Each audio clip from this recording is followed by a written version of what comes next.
He'd been standing in his kitchen, morning coffee steaming in his hand, when he spotted the three kids, two boys and a girl, all around 8 to 12 years old, cannonballing into his swimming pool like they owned it. The splash caught his reflection in the window, and for a moment he stood motionless, watching them shriek with laughter. Then he set down his coffee and walked outside. "Hey, excuse me," he called, his voice weaker than he intended. "This is private property." The children didn't even glance at him. They were too busy playing Marco Polo, their voices echoing off the privacy fence that wasn't quite tall enough or solid enough to stop the sounds of their intrusion from bleeding into his carefully maintained world. Marcus was 53 years old. He'd lived alone in this house for 5 years ever since the divorce. He wasn't good with confrontation. He preferred things quiet, ordered, predictable. His pool sat in his backyard like a trophy he'd bought but rarely used, the water always perfectly treated, the surface always gleaming in the morning sun. It was his, but he rarely swam in it himself. He just liked knowing it was there, perfect, untouched. He tried again. "I said this is private property, you need to get out." This time the girl looked up. She was maybe 10, with sun-bleached hair and a smirk that suggested she'd heard variations of this threat before and considered it merely background noise. "Our mom said we could," she announced, her tone making it clear she was lying and didn't particularly care if he knew it. "I don't care what your mom said. Out now." The children exchanged looks, the kind that adults recognize as the brief moment before chaos. Then they went back to their game, deliberately ignoring him, and Marcus felt something hot and uncomfortable rise in his chest. Anger, humiliation, a combination of both. He stood at the pool's edge for another 30 seconds, watching them play in his water before he turned and walked back inside. He locked the glass door, then he closed the blinds. By that afternoon they were gone, the pool was still, the silence returned. But they came back the next day, and the day after that, and every day that week, always in the afternoon, always for hours, always leaving right before sunset as if they had some internal timer that coincided with their mother's pickup time. Marcus reported it to the Homeowners Association on Friday. He submitted the complaint online, providing dates and times, describing the unauthorized pool use in careful, measured language. He even took a screenshot of them in the water from his bedroom window, though he felt vaguely creepy doing it, like a man collecting evidence of something he couldn't quite prove was happening. The HOA response came on Monday, not what he expected. The property manager was a woman named Patricia Holbrook, and her email was brisk, cheerful, and infuriating. "Hi Marcus, thanks for reaching out. Before we take any action, I'd like to suggest a friendly neighbor-to-neighbor chat. Sometimes these situations resolve themselves when we remember that we're all part of a community. I'll loop in Susan Chen, no relation. From 2 doors down, she's the mother of the kids in question. I'm sure once you all talk, this will be resolved.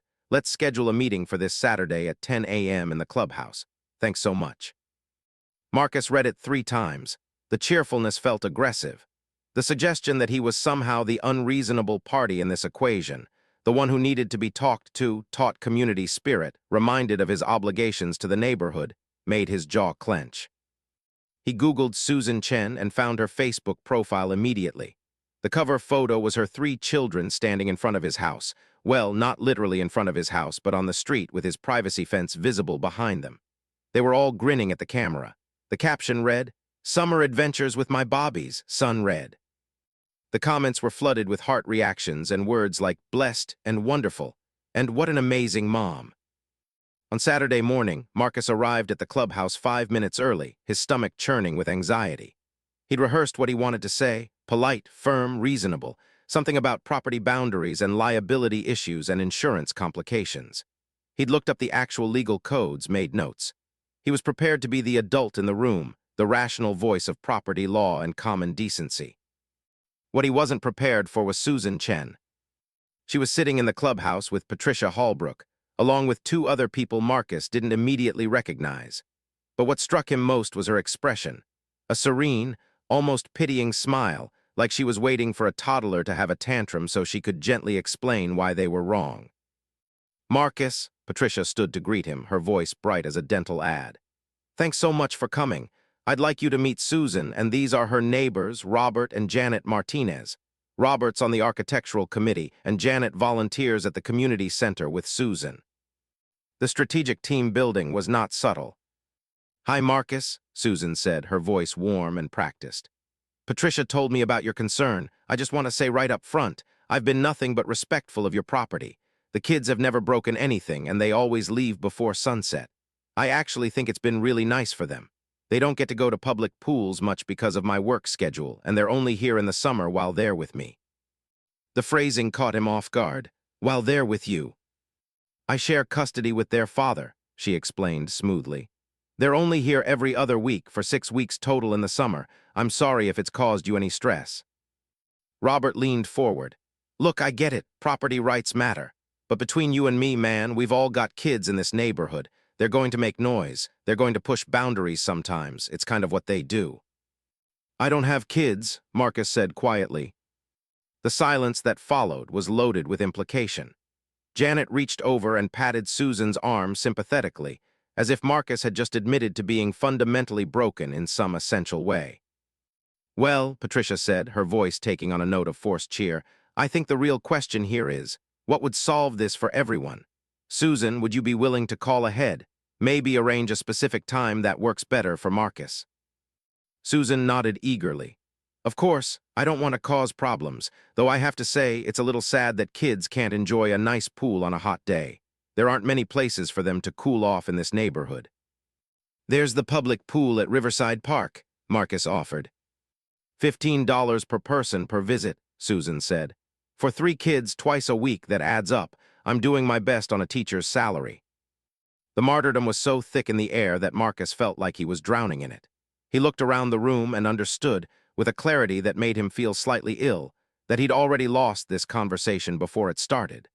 These people didn't see a man protecting his own property. They saw a childless, middle-aged divorcee begrudging 3 kids a place to swim. "I'll arrange times," Marcus heard himself say. "You can use the pool, just call first." Susan's face lit up with a gratitude that felt performed.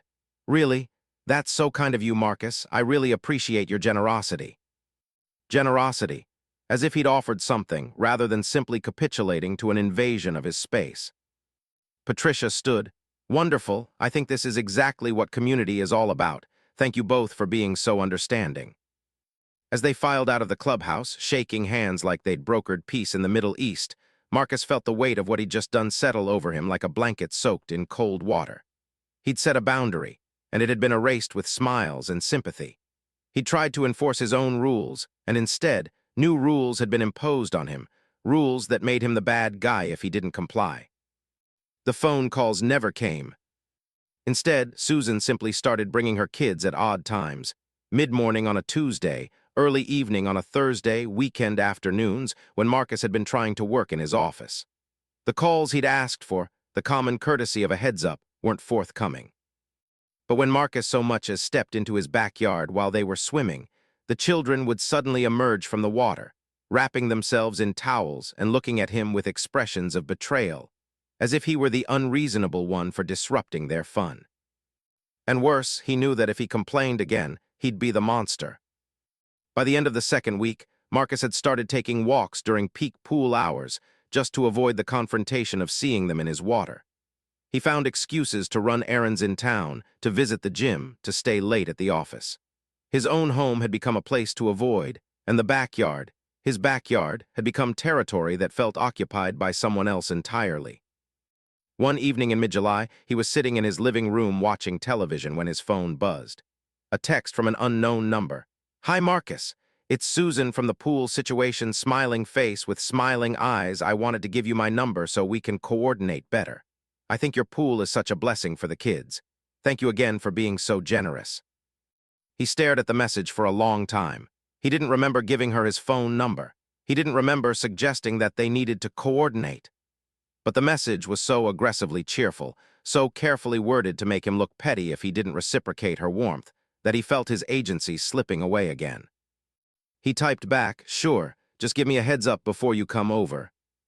Her response was immediate. "Of course, folded red." But she never did call ahead again.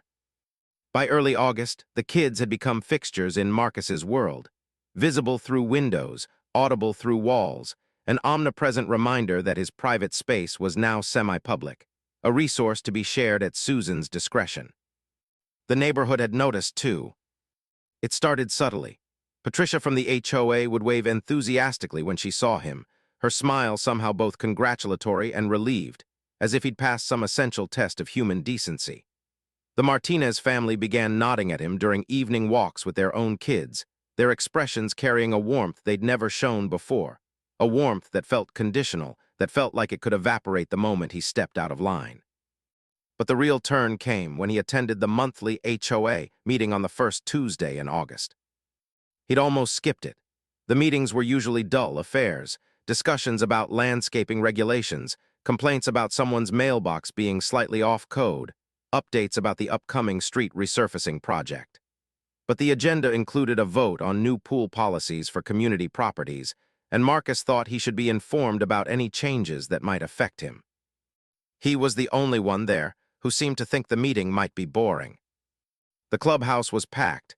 He counted at least 40 people, unusually high attendance for a Tuesday evening. As he took a seat in the back, he felt people noticing him. Some nodded. Others seemed to be waiting for something. Patricia called the meeting to order and ran through the standard business quickly, almost perfunctorily. Then she said, "Before we adjourn, I'd like to address something that's come up in several recent conversations. I think we have an opportunity here to really strengthen our sense of community, to look out for each other, to remember that we're not just neighbors, we're family." Marcus felt his stomach tighten. "Some of our residents," Patricia continued, "have been incredibly generous in opening up their personal resources to our community members in need, and I think that deserves recognition and appreciation." She gestured to where Susan was sitting, front and center, of course, with two of her children flanking her like small, tanned accessories. "Susan Chen came to me recently concerned that her children, whose father lives out of state, were missing out on normal childhood experiences during their summer visits. She didn't ask for charity. She didn't demand anything. She simply faced a problem and hoped that her neighbors might have it in their hearts to help." Marcus watched as several people turned to look at him, not obviously, but he felt it anyway.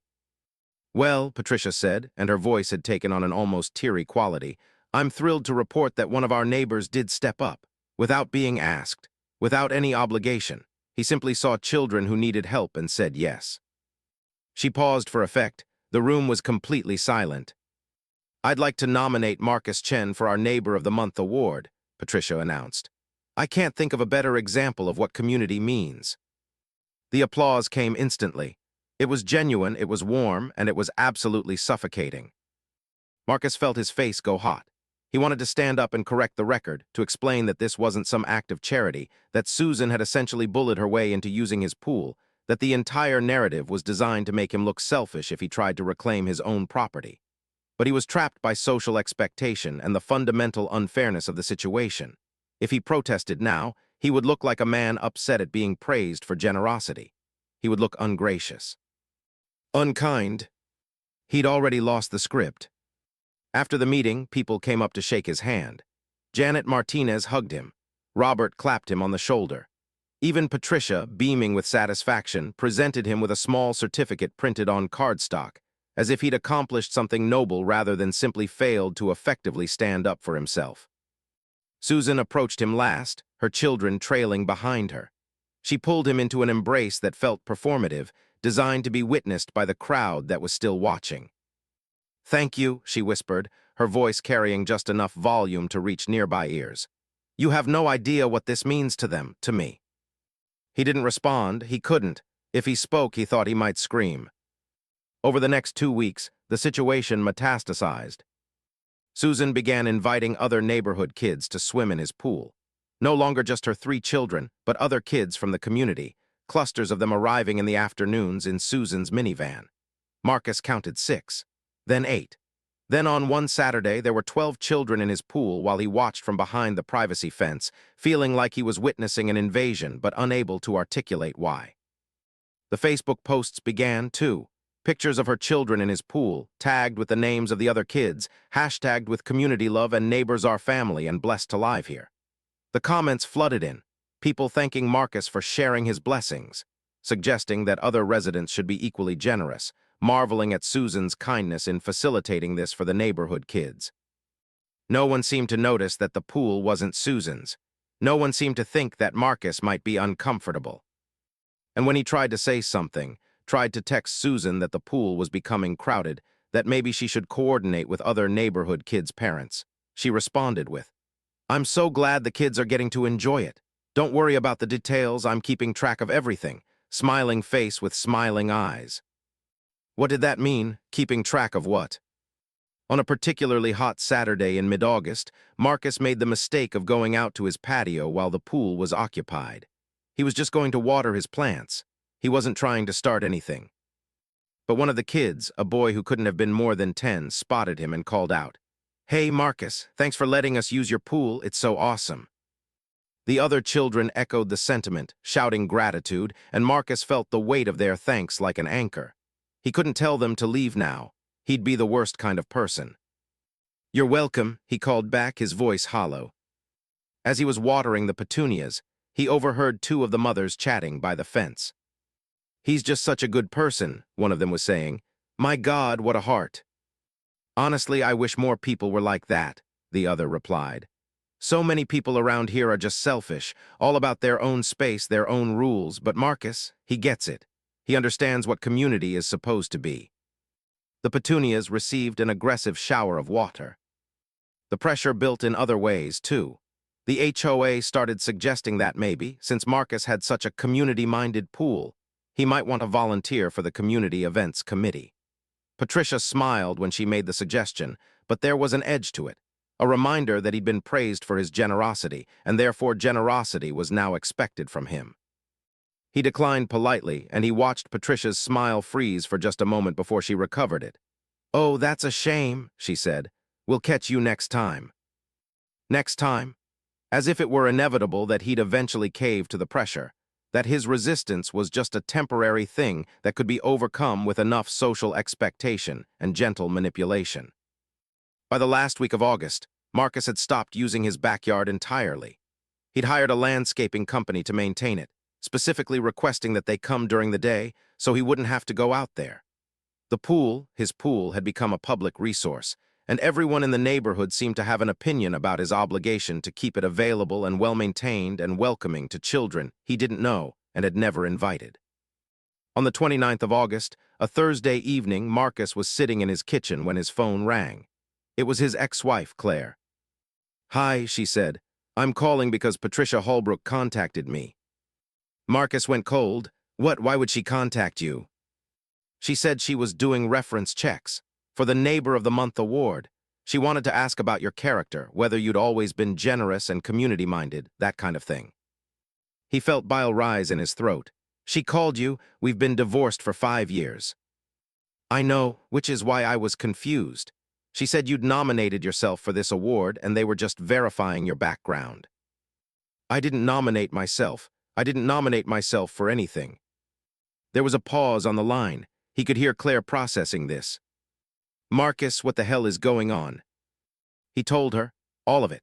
The kids, Susan, the HOA meeting, the pool situation spiraling completely out of his control. And as he talked, he could hear how absurd it all sounded. A middle-aged man complaining about children using his pool, a neighborhood full of people who saw him as a hero for not stopping them. A situation that had metastasized from a simple invasion into something that now felt orchestrated and designed to shame him into perpetual compliance. "That woman called our old friends, too," Claire said quietly. "I texted with Jennifer earlier today. Patricia had reached out to ask about you." Jesus Christ. "Marcus, this is creepy. This is really creepy. You need to shut this down." But he didn't know how to shut it down. That was the problem. He'd lost his window of opportunity. He'd been outmaneuvered by someone who understood better than he did how to weaponize social expectation and community narrative against someone who valued peace and quiet and not making waves. "I'm stuck," he said to Claire. "If I say anything now, I'll be the guy who was generous and is now taking it back. I'll be the villain." "You already are the villain in the real version of this story, which is, you're a man who let someone bully him into something he didn't want. That's actually the reality. But yes, you're also going to look like the villain to everyone in your neighborhood if you try to reclaim your boundary now." After they hung up, Marcus sat in the dark for a long time. The August evening was cool through the open window. He could hear the sound of the neighborhood settling into night, crickets, the distant hum of the nearby highway, someone's television through an open window. And beneath it all, a kind of deep silence that felt less peaceful and more like the silence of a man who'd become a stranger in his own home. He pulled up Susan's Facebook page and scrolled through the pictures she'd posted of his pool. There were dozens now.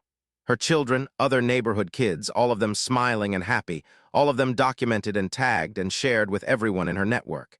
In each picture, she looked like a benevolent community leader, opening doors, creating opportunities, doing good in the world. None of them showed the actual dynamics of what was happening. None of them showed the boundary that had been crossed, the property that had been appropriated, the man whose home had been colonized under the guise of neighborliness. He was still looking at the pictures when he heard it, a sound from the backyard, faint and strange. A kind of metallic groan, the sound of something shifting beneath the earth. He stood and looked out the window. The pool was dark, its surface smooth and undisturbed, reflecting the light of the moon. Nothing seemed wrong, everything seemed fine. But the sound had felt real, it had felt like a warning. The pool maintenance company came on Monday, the first week of September. Marcus had scheduled them specifically for when Susan typically brought the kids. He was past the point of caring how it looked now. He wanted witnesses. He wanted documentation that the pool was being maintained, that he was caring for his property properly, that none of this was negligent. The lead technician's name was Dave, a man in his mid-50s with weathered skin and the tired eyes of someone who'd been cleaning pools long enough to have seen everything twice. "Nice pool," Dave said as he began his inspection. "Well-maintained. How long have you had it?" 5 years, Marcus said. "I had it installed when I first moved in." Dave nodded and started running his tests. pH, chlorine, alkalinity, all the metrics that kept the water clear and safe. Marcus stood nearby, watching, feeling the need for some external validation that he was at least doing this part right. After about 20 minutes, Dave frowned. "You getting much algae growth on the bottom?" he asked. "I don't think so. Why?" "Can you come look at this?" Marcus followed Dave to the deep end. He handed Marcus a pole with a brush attachment, pointing to a specific area of the pool bottom. "Try brushing that spot," he said. Marcus extended the pole and began brushing. The surface he was cleaning felt different than the pool floor should feel, uneven, solid with a texture that wasn't the standard concrete finish. As he brushed away the algae and sediment, something caught the light, something metallic. "What the hell?" Dave muttered, moving closer. "There's something down there," Marcus said, the obvious observation sounding stupid even as he spoke it. "Yeah, a lot of somethings." Dave was already on his phone, calling someone. "Hey, this is Dave from Aquatic Solutions. I'm at a residential pool address, and we've got what looks like debris at the bottom. Large debris. I'm thinking you need to send someone out before we proceed with cleaning." After he hung up, Dave looked at Marcus with an expression of professional concern. "You ever drain this pool?" "I've owned it for 5 years. No, I've never drained it. It doesn't need to be." "How deep is it?" 8 feet at the deep end, I think." Dave shook his head. "You need to drain it. Something's at the bottom and it's not small." Over the next hour, they began the draining process, opening the pump valve and letting the water start its slow retreat. As the water level dropped, more of the pool bottom became visible. The algae, the sediment, the general accumulation of 5 years of water management. And then, as the water dropped below the 6-foot mark, the shape emerged. It was metal covered in corrosion and sediment, but unmistakably the outline of a vehicle. A car, a very old car. Marcus felt something disconnect in his brain, like reality had just slipped sideways, and he was watching his life from outside of it. "Jesus," Dave breathed. Is that an automobile?" "How is there a car in my pool?" Marcus heard his voice asking the question, but it sounded like it was coming from very far away. "I'm calling the police," Dave said, already reaching for his phone again. The water continued its retreat. As it dropped below the 5-foot mark, details began to emerge. Chrome, a steering wheel, the remnants of tires, the number plate green with age reading, 1927 Model A Ford. By the time the police arrived, the water level was low enough that they could see most of the vehicle's outline. It was a sedan, covered in rust and sediment, but still oddly intact, as if the water had preserved it in a kind of temporal stasis.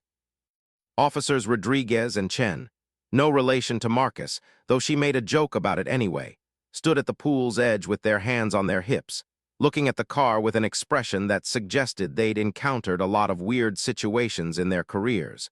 But this was still definitely in the top 10. "How long have you lived here?" Officer Chen asked, pulling out a notebook. "5 years," Marcus said. "And you've never noticed a 1920s automobile in your swimming pool?" "The pool was already here when I bought the house. It was recently renovated and the water has always been maintained. I don't understand how."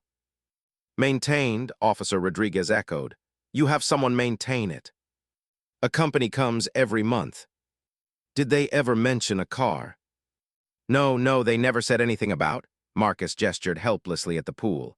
"I just assumed it was sediment or debris, normal pool stuff." Officer Chen was already calling someone, presumably the precinct, probably a records department. While she waited, Rodriguez walked around the pool, examining the walls and structure. "How deep does it go?" he asked. 8 feet at this end." "And the water, when you bought the house, did you have to drain it for any reason?" "No, I just had the filtration system updated. The previous owners had let it sit for a while, so there was some algae but nothing that required." His voice trailed off as the implication of what he was saying hit him. The pool had been sitting, possibly for a long time, which meant the water had been drained at some point, recently enough that the car wouldn't have been obvious to him, but maybe not so recently that someone else hadn't known it was there. Officer Chen hung up her phone. "Okay, so we've got registration on this vehicle. Model A Ford, 1927, registered to a man named Samuel Holloway. The registration was flagged as a missing persons case in 1957. The word missing hung in the air like a curse. "Missing," Marcus repeated. "Samuel Holloway disappeared in 1957, Officer Chen said, reading from her notes. "He was a banker, 53 years old at the time. His car was found abandoned near a bridge about 30 miles from here, but his body was never recovered. The case went cold. His family presumed he'd committed suicide, but they could never confirm it." A 1927 car in Marcus's pool. A man who'd been missing for 68 years. A property that had changed hands multiple times since 1957. "We're going to need to drain the rest of the water," Officer Rodriguez said. "And we're going to need to call the medical examiner's office if there's a body in this vehicle." He didn't finish the sentence. He didn't need to. As they made their calls and set up the equipment to continue draining the pool, Marcus stood on his patio and watched the water continue its slow retreat. The afternoon sun beat down on the exposed metal of the car, and he thought about how many summers people had swum in this pool. How many families had used it for birthday parties and neighborhood gatherings and quiet afternoons. How many people had sat in the water above a grave without knowing it. How many people had swum above a dead man. His phone buzzed. It was a text from Susan. "Hey, we're planning to bring the kids over around 3. Is that still cool? The weather is perfect." Smiling face with smiling eyes. He looked at the time. It was 2:47 p.m. Marcus called Susan immediately, his hands shaking. "Don't come," he said as soon as she answered. "Don't come to the house." "What? Why? What's wrong?" Her voice shifted from cheerful to concerned with remarkable speed. "Just don't come, the pool is. There's been a situation, the pool is closed." "What situation? Did something happen to the children? Are they okay?" "They're fine, no one's hurt. Just don't come, not today."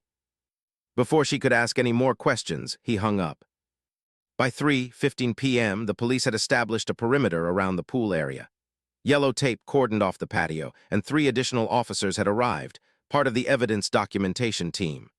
The water had drained to about 3 feet, and the outline of the car was now horrifyingly clear. It was a 4-door sedan, corroded but structurally intact, and settled into the deep end like some kind of morbid monument. Officer Chen pulled Marcus aside as the forensic team began photographing the scene. "We're going to need to ask you some questions," she said, her notebook ready. "About the house, how long you've owned it, what renovations were done, whether anyone ever mentioned anything unusual to you." Marcus told her about buying the house 5 years ago, about the pool having been recently renovated. The seller's disclosure had mentioned that the filtration system had been replaced about 6 months before he purchased it, about the maintenance company that had been coming monthly to clean and test the water, about never thinking to drain it, never thinking to look more carefully because pools were supposed to be clear and blue and safe, not receptacles for history. The previous owners, Officer Chen said. We'll want to contact them. They might have known something about the vehicle's location, or at least they should have ensured proper disclosure of the situation before selling. You think they knew? Marcus asked. Honestly, I think somebody knew. I think at some point in the last 70 years, somebody knew there was a car in that pool, and they made a choice about what to do with that information. The news was already spreading. By 4:00 p.m., Marcus could see a small crowd gathering on the street outside his house. Someone had tipped off the local news because a van with a satellite dish pulled up, and a reporter in a blazer started setting up for what appeared to be a live broadcast. His phone began ringing. Claire, his mother, his brother, friends he hadn't heard from in years. The news was moving fast, apparently, and everyone wanted confirmation before the story went completely viral. By 5:30 p.m., the street was crowded with news vans. The story had spread beyond the local level. A 1927 automobile, a missing man from 1957, a neighborhood man who'd unwittingly lived above a mystery for 5 years. It was the kind of story that people loved. History, drama, the revelation that normal suburban life could contain extraordinary secrets. The forensic team finished extracting the car around 6:00 p.m., using a specialized wrecker to carefully pull the vehicle from the empty pool. As it emerged into the evening light, the full horror of what was inside became visible. There was a skeleton in the driver's seat. Samuel Holloway, missing for 68 years, was going home. Marcus watched from his patio as they photographed the scene, as they carefully removed the remains, as they collected evidence and documented everything with the precision of people who understood that this was now part of the historical record. He felt nothing. He'd moved past shock into some kind of numb observation, watching his own home become a crime scene, a news story, a part of something much larger than himself. When the police finally cleared the scene around 8:00 p.m., after establishing that there was no foul play, that Samuel Holloway had apparently driven into the pool deliberately. Whether as suicide or accident, it was impossible to say. Marcus was left with an empty pool, a yard full of police tape, and the knowledge that something fundamental about his relationship to this house had shifted permanently. He went inside and locked all the doors. His phone rang at 8:47 p.m., Patricia Hallbrook. Marcus, I just heard from Jennifer Martinez, and she said the police were at your house. Is everything okay? Is this related to the pool situation? Because if there's a safety issue, the HOA needs to be immediately notified, so. There's a dead body, Marcus said flatly. A man who died in 1957. He's been in the pool the whole time. There was a long silence. Oh my God, Patricia finally said. Oh my God, Marcus, are you okay? That's horrible. Is there anything the HOA can do? Should we make a statement to the community? Only Patricia would have immediately pivoted from, there's a corpse in your pool, to what's our PR strategy? No statement, Marcus said. No statement from the HOA. But it was too late. By the next morning, the HOA had already sent out a community-wide email. Dear residents, as you may have heard, there has been a significant development at one of our properties. A vehicle of historical significance was discovered in a residential pool, and the remains of a person missing since 1957 have been recovered. This is a matter for the police and medical examiner, and we ask that all residents respect the privacy of the affected family and our neighbor Marcus Chen during this difficult time. Please refrain from contacting the media or spreading speculation about this incident. If you have information relevant to the investigation, please contact the police department directly. Thank you. It was perfectly written, perfectly professional, and somehow managed to make it seem like Marcus was the victim in this situation rather than the man whose property had somehow become a burial ground. The calls and texts began immediately, people expressing sympathy, people offering to help, people who'd never spoken to him before suddenly finding reasons to reach out, to express their concern, to position themselves as his allies during this difficult time. Susan sent him a message at 10:47 a.m. Oh, Marcus, I heard the news. I'm so sorry you're going through this. We were so grateful to use your pool this summer, and now you're dealing with this tragedy. If you need anything, please let me know. My heart is with you. Read. The audacity of it almost made him laugh.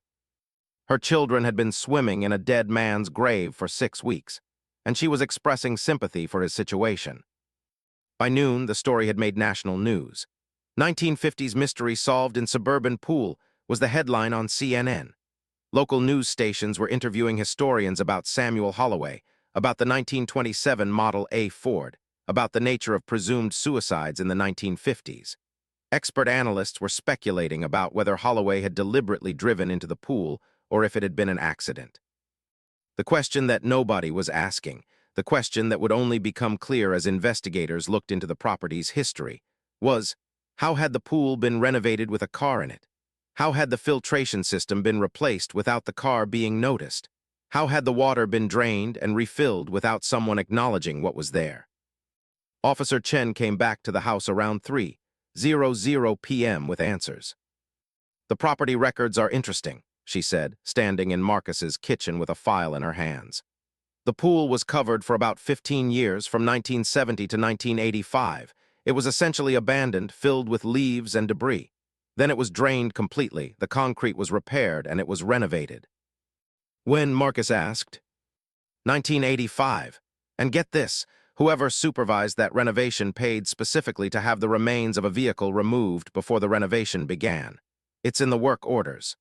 Removal of debris and vehicle remains from pool cavity, dated May 15, 1985. "So they knew," Marcus said. "The person who owned the house in 1985 knew there was a car in there. Either they knew or the work crew discovered it and reported it. Either way, they dealt with it. They paid for it to be removed. But apparently, and this is where it gets interesting, the paperwork for that removal is missing. No records of where the vehicle actually went. No documentation, just a work order saying it happened." "You're saying someone covered it up?" "I'm saying someone either misfiled 60 years of records or deliberately destroyed documentation of the vehicle's removal. And given that you currently have a 1927 Model A Ford in your backyard and a skeleton in the driver's seat, I'd say deliberate seems more likely." Officer Chen closed the file. "Someone refilled the pool and moved on. Someone sold the house knowing full well what was underneath. Multiple someones, possibly, across multiple transactions. This goes beyond just your situation. This is a chain of people choosing not to acknowledge what was buried in your backyard." That evening, as the sun set and the neighborhood grew quiet, Marcus sat on his patio and stared at the empty pool. The yellow tape was still up. The forensic team would be back tomorrow to collect any remaining evidence from the concrete surfaces. But the pool itself was empty, drained, exposed, and in that exposure something had been revealed that went beyond the remains of Samuel Holloway. A systematic erasure. A collective decision to ignore history, to not ask questions, to let a tragedy remain buried, because confronting it would require acknowledging that someone, somewhere, had made a choice to hide it. And Marcus realized, with a clarity that felt almost physically painful, that the pool invasion wasn't the real violation that had occurred. The real violation was that he'd been living on top of a secret for 5 years, and multiple people before him had made the same decision: to know nothing, acknowledge nothing, question nothing. His phone buzzed, a text from Susan. "Just checking in. The kids have been asking when they can swim again. They've been so sad that they don't have their pool time. We know this is a sensitive time, but maybe next week." Smiling face with smiling eyes. He blocked her number. The investigation into Samuel Holloway's death took 6 weeks to complete. What emerged was a story more complicated than any suicide or accident theory could encompass. Samuel Holloway had been the manager of the First National Bank of the city, a respected figure in the community with a wife, 3 adult children, and a reputation for moral character. But in 1957, he'd been discovered embezzling from the bank, approximately $40,000, a significant sum at the time. The board of directors had given him an option: repay the money quietly, resign without publicity, and the matter would be handled internally. Or face prosecution and public scandal. Holloway had chosen the first option. He'd spent several days liquidating assets, promising to make full restitution. And then he'd driven his 1927 Model A to a property on the outskirts of town, a house that, according to property records, he'd purchased under an assumed name using cash. He'd driven the car directly into the pool. Whether it was suicide or accident remained, technically, undetermined. But the investigative conclusion was fairly clear. Samuel Holloway had ended his life in that pool. What was unclear What remained aggressively unclear despite investigators' best efforts was why no one had reported it. How had the car remained undiscovered? How had multiple owners of the property avoided noticing it? How had the pool been renovated in 1985 with specific work orders to remove vehicle remains, and then no documentation of what happened to those remains? The answer, as officers Rodriguez and Chen eventually discovered, was connected to the pool's original ownership. The property had been purchased in 1960 by a man named Douglas Hartwell, who'd served on the bank's board at the time of Holloway's embezzlement scandal. Hartwell had owned the property for nearly a decade, during which time the pool sat covered and neglected. Then, in 1969, just before he was going to sell the property, he drowned in a boating accident. The property passed to his estate, which was managed by his widow, Eleanor Hartwell. Eleanor had owned it for 16 years before selling it in 1985 to a developer who'd planned to renovate it and rent it out. That developer had been Patricia Holbrook's father. Officer Chen delivered this information to Marcus with a kind of professional neutrality that suggested she was used to conversations that made people feel like the ground had shifted beneath their feet. Patricia Holbrook's father purchased the property in 1985, Officer Chen said, reading from her file. He supervised the pool renovation, which included removal of the vehicle that was in the deep end. He then rented out the property for 5 years before selling it to a private buyer in 1990. Patricia would have been in high school when her father owned the property. So she knew, Marcus asked. Patricia knew there was a car in the pool. We asked her, Officer Chen said. She denied any knowledge. She said her father never discussed the property with her, that she was away at college, that she has no idea what her father did or didn't do with any vehicle found at the property. We don't have grounds to charge her with anything, but it's interesting, isn't it? Her father removes a vehicle from a pool in 1985. There's no documentation of what happens to it. And then his daughter grows up to manage the HOA of a neighborhood that happens to be in the same city. That can't be a coincidence, Marcus said. No, Officer Chen agreed, it probably isn't. But without evidence of intentional wrongdoing, without documentation proving that Patricia had known about the vehicle, there was nothing to do but acknowledge the suspicious timing and move on. The news coverage continued for a few more weeks. Samuel Holloway's story was picked up by true crime podcasters, historians, local news outlets. His remains were cremated per his family's wishes, though his family expressed gratitude that after 68 years, they finally knew what had happened to him. The pool sat empty and exposed, a hole in Marcus's backyard that felt symbolic of much larger holes in the narrative around his community.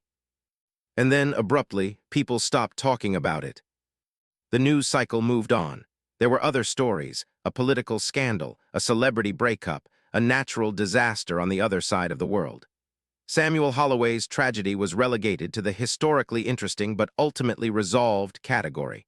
The community moved forward. But the community moved forward in interesting ways. 3 weeks after the remains were identified, Patricia sent Marcus an email. Hi Marcus, I wanted to reach out personally regarding your pool situation. Given the historical significance of what was discovered, we at the HOA believe your property might be eligible for historical landmark designation. This could provide tax benefits and also help the community understand our neighborhood's deeper history. Would you be interested in discussing this further? No pressure at all, just wanted to put it on your radar. Translation: we're trying to control the narrative before your property becomes a disturbing news story about corpses. Marcus didn't respond. The following week, Susan began a petition. Community Pool Access Initiative was the title, and it requested that the HOA work with Marcus Chen to establish scheduled access to his pool for neighborhood children during summer months. She included language about childhood development, community unity, and the importance of public space, never once acknowledging that her entire premise was predicated on Marcus's property being something other than his property. 437 people signed it. Marcus got a call from Patricia about the petition. Her voice was careful, professional, suggesting without actually saying that it would be in his best interest to be cooperative. Look, she said, I know this is a difficult time for you, but Susan really does care about the community, and the children really have benefited from having pool access this summer. I think it might be good for your own healing to see something positive come from what's been such a traumatic situation." "My healing," Marcus repeated. "Patricia, I've been living on top of a dead man's grave for 5 years." "I know, and that must be terrible. But that's exactly why I think getting back to normal, remembering what your community is supposed to mean, would be so important right now." She was, quite literally, suggesting that he overcome the trauma of discovering a corpse in his pool by letting Susan's children swim in it more regularly. He hung up on her. That evening, Marcus called a contractor and asked for an estimate on having the pool filled in permanently. Concrete poured over it, grass planted where the water had been. Make it disappear. Make it so there was no pool at all, no possibility of future invasion, no reminder of what had been buried there. The estimate came back at $3,200. He signed the contract that night. But before the work could begin, Officer Chen called him with news. "The financial records from 1985, she said. "We managed to get the sealed court documents from Douglas Hartwell's estate. Eleanor Hartwell, his widow, discovered the vehicle during routine property maintenance about 6 months after her husband's death. She reported it to the county, and there was a brief investigation.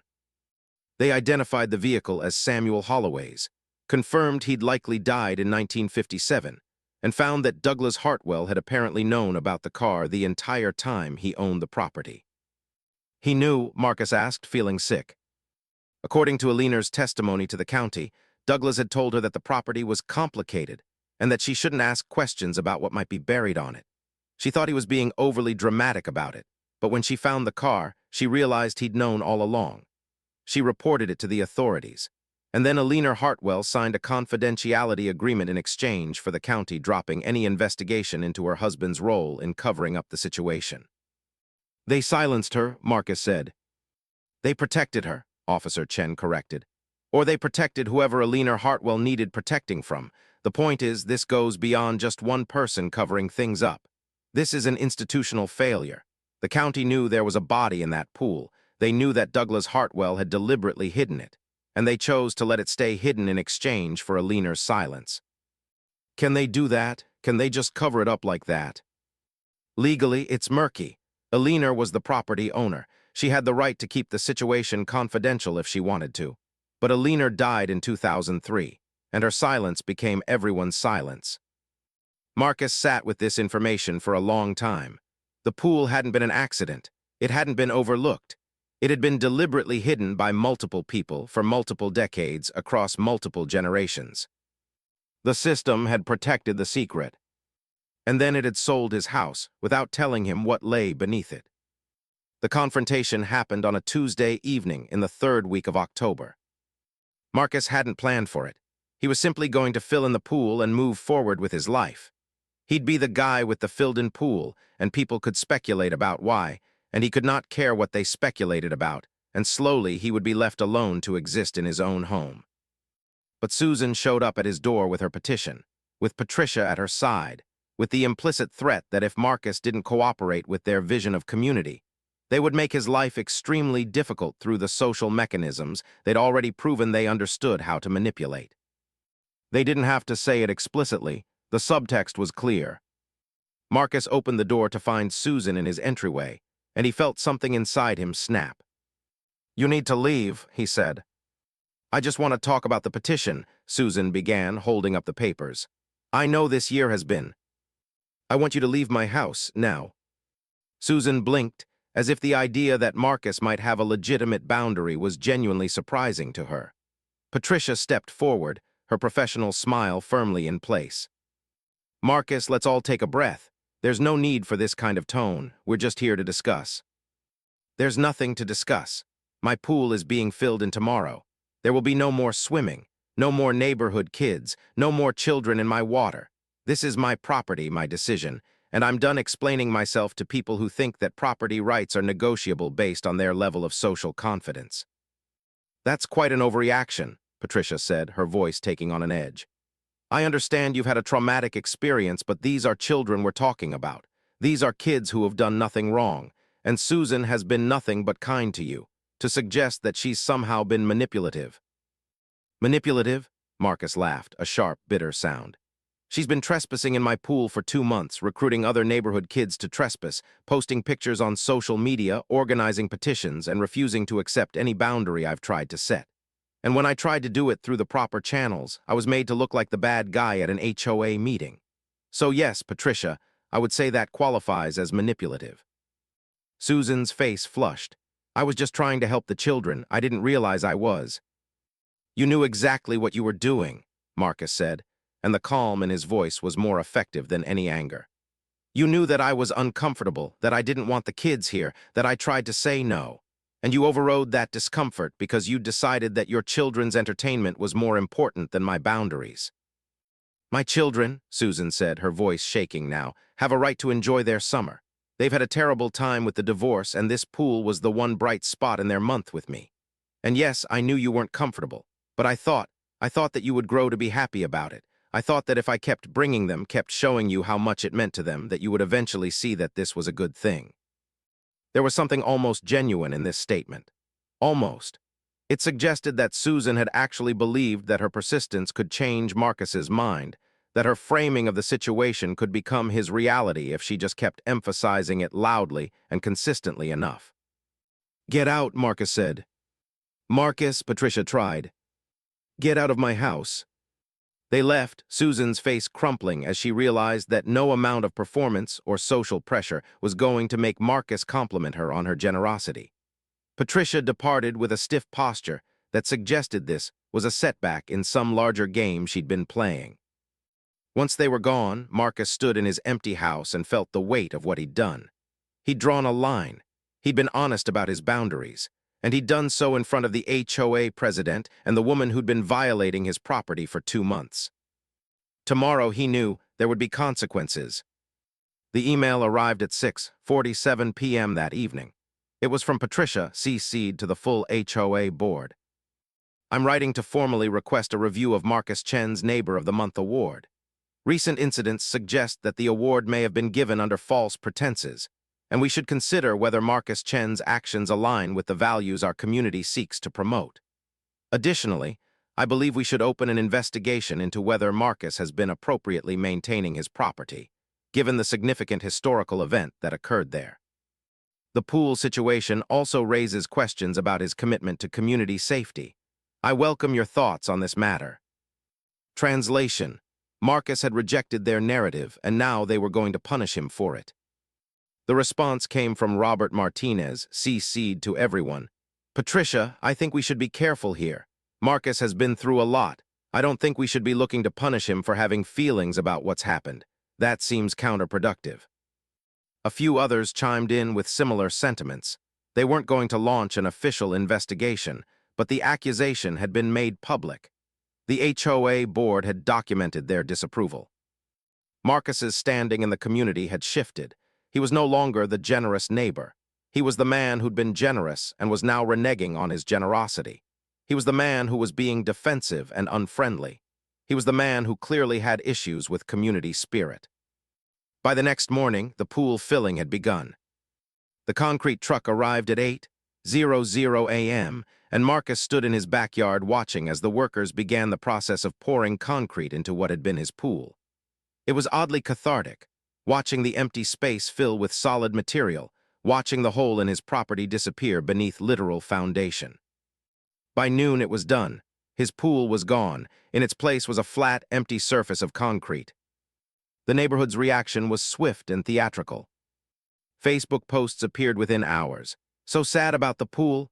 Such a waste. The neighborhood kids were having so much fun."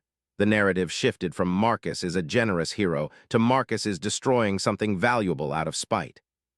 Susan posted a picture of her 3 children looking sad with the caption, "We'll miss our summer pool time. Some things are just too good to last." The comments flooded with support for Susan, with judgment for Marcus, with the collective reassurance that Susan had done nothing wrong and Marcus was simply being cruel.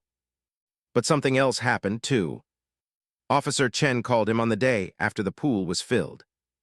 "We've been going through additional records," she said, "and we found something interesting. Alina Hartwell's confidentiality agreement from 1985, it was supposedly locked, but we managed to get it unsealed as part of the ongoing investigation. Turns out there was more to the story than we initially understood. More how? Marcus asked. Douglas Hartwell wasn't just randomly protecting a buried vehicle. There's evidence that he was involved in helping Samuel Holloway hide from the law. Holloway had been embezzling from the bank, and Hartwell was on the board. Hartwell was actually involved in the decision to let Holloway resign quietly rather than face prosecution. There are records suggesting that Hartwell allowed Holloway to use the property to hide out, and that Holloway drove into the pool intentionally, possibly with Hartwell's knowledge. So Hartwell was covering for Holloway, or covering for himself. The bank board made decisions that allowed a criminal to disappear rather than face justice. Hartwell was complicit in that, and then he became complicit in covering it up. And Eleanor knew, Marcus asked. Eleanor may have known, or she may have just suspected that her husband had something to hide, and when she found the car, she decided it was better not to ask questions.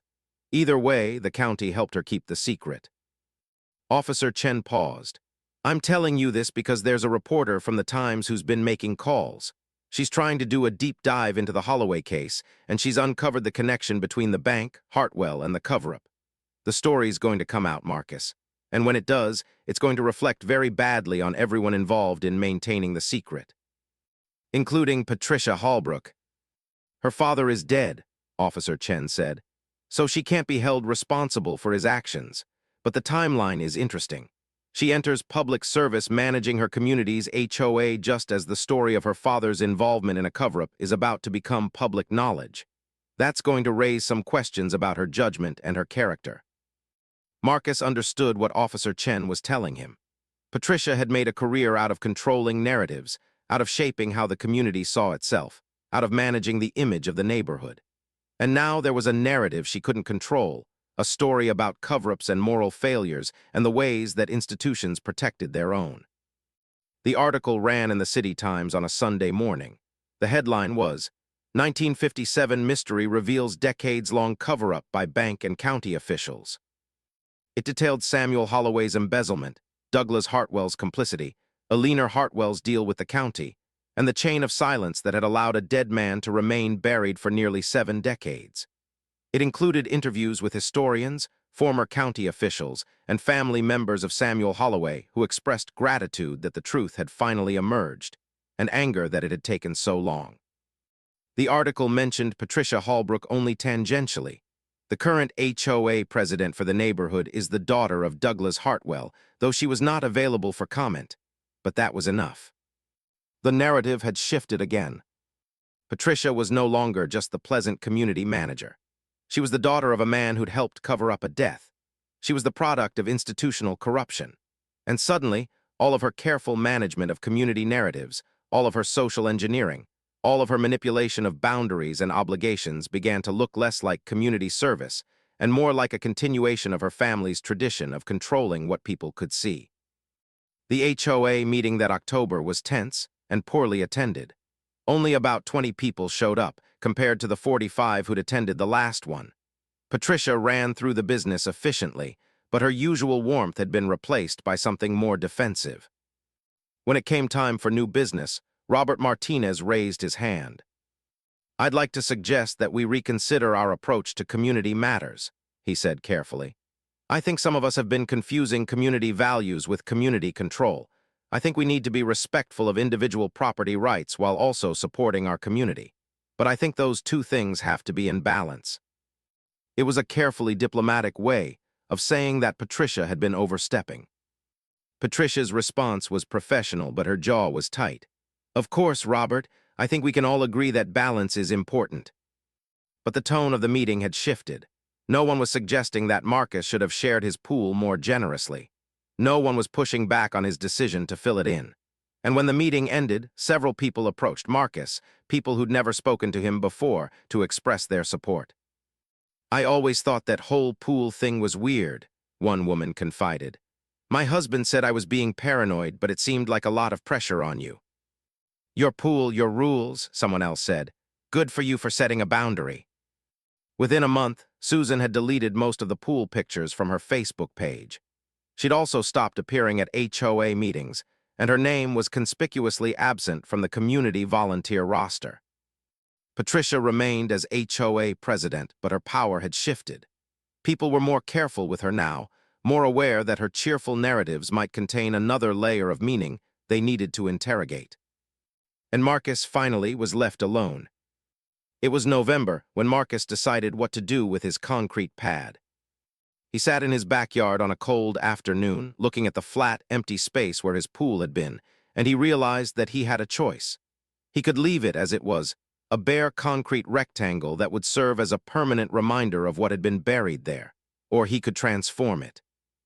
He called a landscape designer and requested something unexpected, a memorial garden.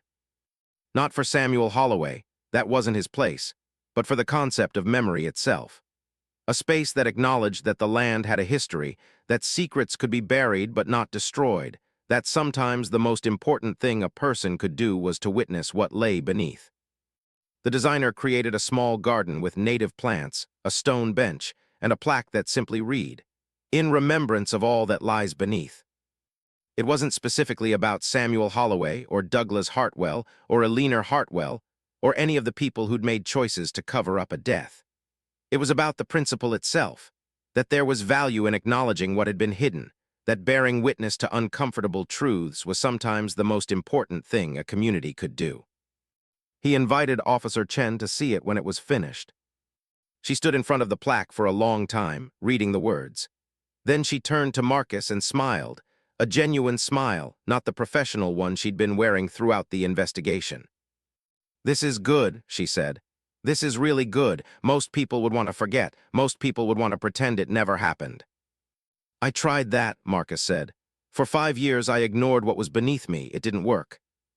"No," Officer Chen agreed, "it didn't." On a Saturday in early November, Marcus received a handwritten note in his mailbox. It was from Susan. "Marcus, I owe you an apology. I've been thinking a lot about what happened this summer, and I've come to realize that I overstepped. I was so focused on what I wanted for my children that I didn't stop to consider what you wanted for your own space. That wasn't right, and I'm sorry. I hope you can forgive me, and I hope you'll know that I understand if you can't. I'll be more respectful of boundaries going forward." Susan. It was a good apology. It was probably genuine, and it changed nothing, not really, about what had happened or the choices Susan had made. But it was an acknowledgement, and sometimes that was enough. Marcus kept the note. As winter settled into the neighborhood, life returned to something approaching normal.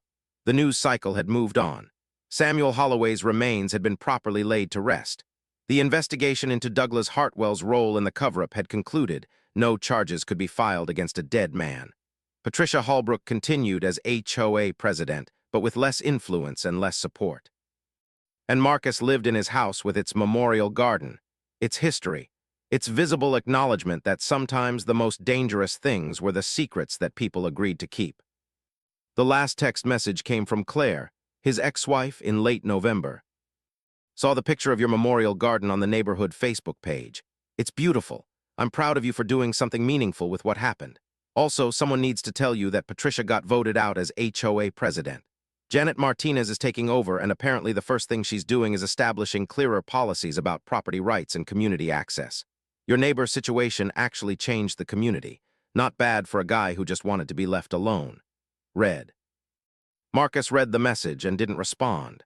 But he saved it, the way he'd saved Susan's apology, the way he'd saved his house, the way he'd saved the concrete pad beneath which nothing was buried anymore because he'd chosen to acknowledge what had been there instead of pretend it had never existed. Memorial Garden became popular with neighborhood walkers. People would pause in front of the plaque and think about what it meant. Some would sit on the stone bench. Over the winter and into early spring, new plants were added by neighbors who wanted to contribute. It became, quietly and without anyone planning for it to, a space where the neighborhood could collectively acknowledge that the past mattered, that truth was complicated, and that sometimes the most powerful thing was simply to say, "This happened here." One evening in late spring, almost a year after the discovery, Marcus was in his front yard watering the landscaping when Patricia Holbrook walked past on her evening constitutional. She paused at the end of his driveway. They hadn't spoken since the confrontation at his front door. "It's a nice garden," Patricia said finally. "Thank you," Marcus replied. "I've been thinking," Patricia continued, "about the whole thing, about what happened with your pool, about what I was trying to do with the community, and I realize I was pushing people in a way that wasn't appropriate. I was prioritizing my vision of community over individual agency. It was a good statement. It was probably something Patricia's therapist or a business consultant had helped her formulate. But it was also, perhaps, a genuine recognition of something she'd gotten wrong. "I appreciate that," Marcus said. Patricia nodded and continued her walk. As Marcus watched her go, he realized that the entire situation, from the first day that Susan's children had invaded his pool to the discovery of Samuel Holloway's remains to the subsequent reckoning with community values and institutional cover-ups, had been about one fundamental issue: the violation of boundaries. Susan had violated his property boundary. Patricia had violated his social boundary by shamming him for enforcing it. The county had violated the legal boundary by covering up a death. Douglas Hartwell had violated the ethical boundary by protecting a criminal. And what Marcus had ultimately done, what had started to heal something in the community, was to say, no more. He'd filled in the pool. He'd built a memorial. He'd acknowledged what lay beneath rather than covering it up again. And in doing so, he'd given the community a chance to do the same thing, to acknowledge what had been covered up, to stop pretending that comfort and consensus were more important than truth, to face the complicated reality that they'd been living on top of history and deciding not to think about it. It wasn't perfect, it wasn't complete, but it was honest. And as winter turned to spring and spring moved towards summer, Marcus sat in his backyard in the space where his pool used to be, feeling the weight of that honesty, and discovered that it was, finally, bearable.